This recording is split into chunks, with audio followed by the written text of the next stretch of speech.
This is one of my favorite Pakistani food. This is aloo baingan, potato, eggplant. So, sobrang sarap po yan siya, guys.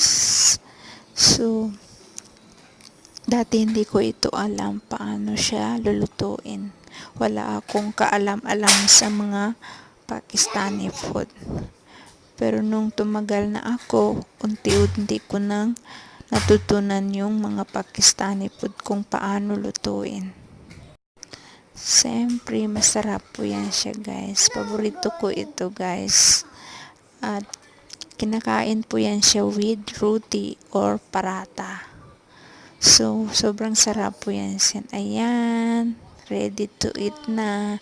Halika kayo, kain po tayo. Hanggang sa muli, ala Hafiz. Ingat po kayong lahat. Bye-bye.